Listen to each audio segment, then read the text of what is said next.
Hi everyone, I'm Jim and welcome to the review of the Impending Doom Volume 2, the 6th studio record by the Christian deathcore band Impending Doom. Today we're celebrating the 5th anniversary of the record, so I decided to go back and see if it still holds up or not. I've already reviewed their first record, nailed that relisten.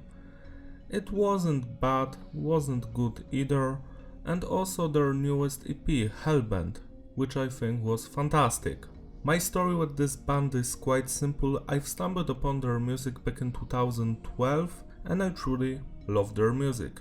I still do. This is the last album with Brandon on the drums. He played with the band since the third record. The rest of the guys played on the next EP, Hellbent, just with a new drummer, and after that EP, one of the guitarists, Eric, left the band, which is a bummer because I truly enjoy his songwriting. I find it interesting as to who wrote which song on the record. As you can see here, there are 2 camps in the band. 5 songs were written by Eric and Brooke, and the other 5 by Manny and Brooke, which is quite interesting because Brooke is the vocalist and Eric and Manny are the guitarists. The production is tight, it was done by the band themselves, also Chris, who helped them with the first record as well. I truly enjoyed the production here, but I think it isn't as good as the time Will Putney produced this band. Like the next EP, Hellbent, has way better production, trust me. Still, this one sounds great.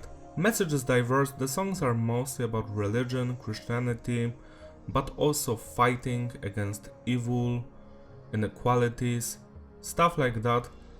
I am not a religious person, but I truly enjoy some of the lyrics on this record, especially on the songs like Evil, Burn, War Music, and Devil's Den.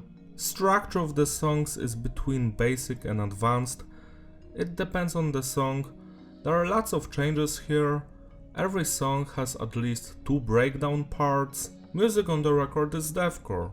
There might be slight groove and nu metal influences here, because some parts in the tracks, like in War Music for example, have that grooviness, jump the fuck up vibe to them. The record starts with the song The Wretched and Godless, and the first thing you're going to notice here is the dark, evil atmosphere that this song has, and actually the entire record. Like, you can truly feel danger while listening to this stuff.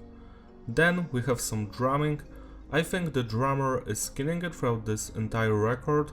I love his beats, his blast beats, his double bass work, the grooviness, the precision. It's his best performance in this band since the third record. Then we've got the bass. It's not that audible and it mostly follows the guitars. The bassist does his job. Then we have the guitars. Those are my favorite parts when it comes to this record. I truly enjoyed the breakdowns here, the groovy riffs that are kinda easy to play, but they just hit so hard, and the eerie melodies in the background create that very one-of-a-kind atmosphere that I truly enjoy about this record. Finally, we have the vocals by Brooke, or Brack, and I think he's the most talented member of this band. His growling and screaming is on another level.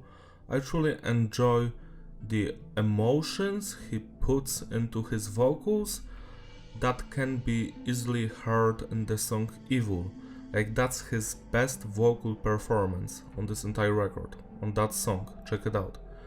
Amazing stuff all the way. This track, The Wretched and Godless, is an amazing opener. I truly enjoyed the intro, the beginning growl, or something like that, and the drumming. It's just phenomenal. I love the atmosphere of this song. The vocals and the lyrics just hit in the right spot. It's a perfect opener. I see no flaws here. 10 out of 10. Burn has a more of a basic structure. The previous song was written by Eric and Brooke. This one is by Manny and Brooke. Manny is the original guitarist and Eric, I think his first record was the fourth one. You can correct me if I'm wrong. or maybe the 5th one. Anyways, another banger, it's groovy, I love the vocals and the lyrics, which might be about fake Christians in the church or some shit like that, and they want to burn the fake believers or some shit. Anyways, I love the breakdowns, the heaviness, the atmosphere of this song, the fact that they mention the band's name, Impending Doom, and also they make a small Easter egg to their song More Than Conquerors from the 2nd album. Truly a fantastic track. 10 out of 10. War Music is another song written by Manny and Brooke. I remember that it was released as a single. I think it was the 2nd song released from this record, or maybe the 1st one. I am not sure, but I just love that long intro, the build up. It all pays off because the main guitar riff just works. I truly enjoy it. The vocals, perfect as usual. The message behind the lyrics, I agree with it. We live in a shitty world. That part in the middle that reminds me of ancient Egypt is my favorite one. I think that's the part where Brooke is growling about crushing the serpent's head. Anyways, amazing stuff. And finally, at the end, we get another very simple breakdown, but effective. And also, Brooke just gives us his very low, deep growl in that breakdown, and it's a very memorable part to me because of that. 11 out of 10, I love this song. Evil is in my top 5 Impending Doom songs of all time. I just love the lyrics, the message behind them, the vocals that are very emotional. This is the best performance by Brooke. His screaming at the beginning and at the end is just all over the place. It actually reminds me of old school nu metal, when the vocalists weren't afraid of showing their true emotions and feelings. That's great. I hope that on the next record he's going to do more of this stuff, because that's very memorable to me and it's easier to connect to the music when you hear these kinds of screaming and singing parts, you know. Amazing instrumental work here by Eric. I truly enjoyed the guitar riffs. If you heard the weak, you've just became an enemy to me. Dum dum dum dum dum. Great breakdown, but the best part is right before the end, where Brooke is just whispering and then screaming, "I won't stand for this, I won't stand for this, hate!" And he's just screaming hate with so much passion. I just love this song. This is one of my all-time favorite songs.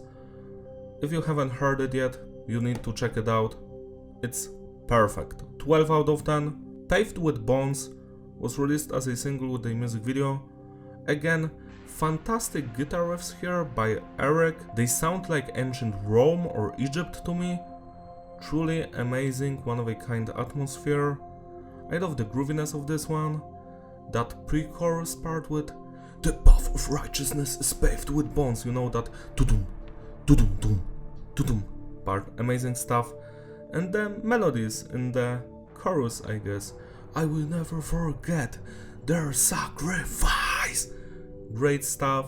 Another phenomenal song that I truly appreciate. 11 out of 10. The Serpent's Tongue is another song written by Eric and Brooke.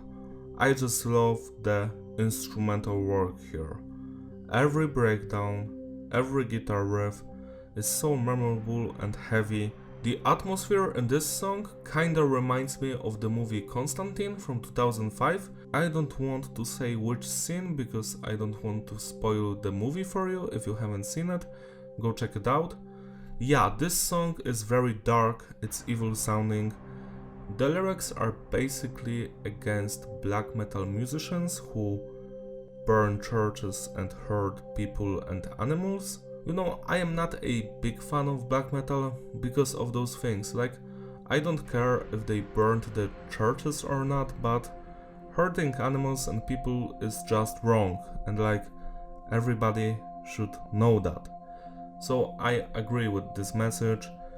This song is fantastic when it comes to the vocals and the instruments.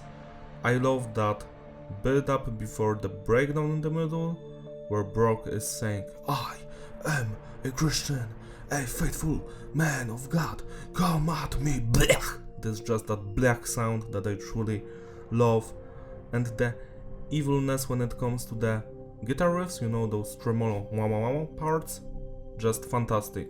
This is another banger and one of a kind song. It's very short, but it stays in your head. 12 out of 10.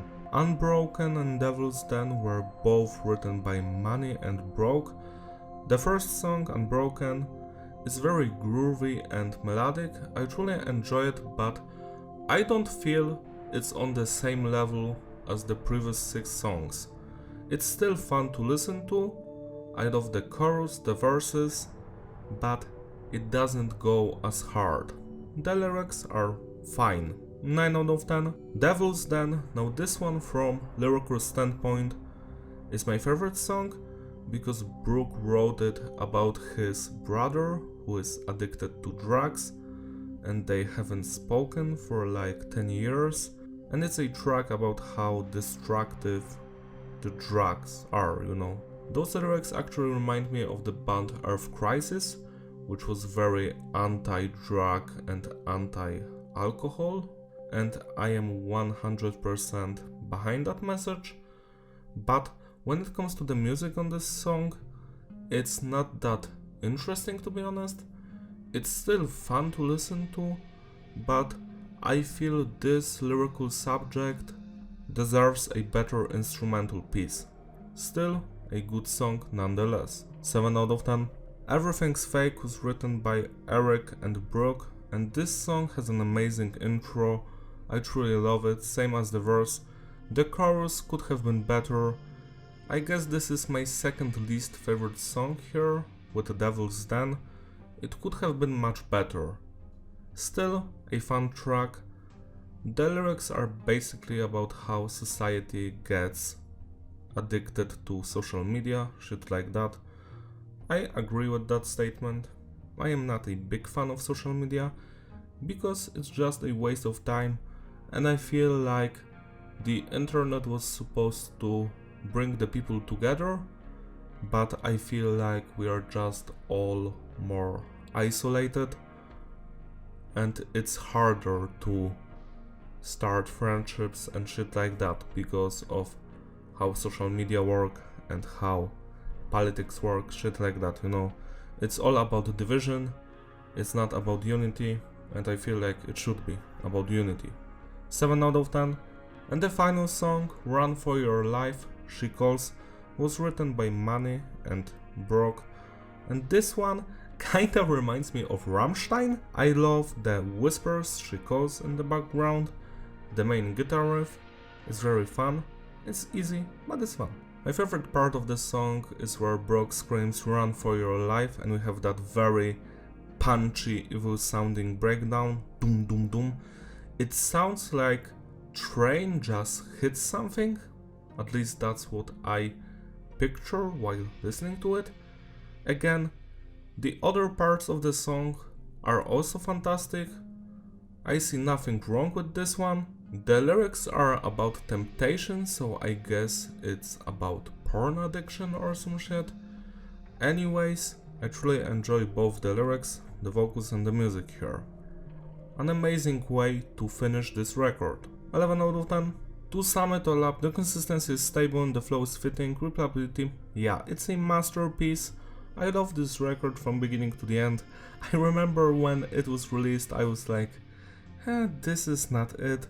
But after listening to it for many times, it finally clicked with me, and I think it's the best Impending Doom record. Sure, most of their records are amazing, but I just feel connection to this one, and also to the Hellbent EP. These records just speak to me on a different level, even if I'm atheist. This is truly an amazing music. I highly recommend listening to this one. The lyrics are mostly great, same as the music.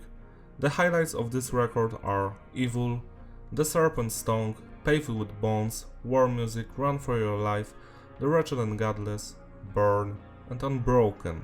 Celebrate the anniversary by spinning this record today, it deserves your love and attention. That's all from me, thank you for watching, don't forget to like and subscribe, follow me on my Instagram, links in the description, I will see you in my other videos, bye!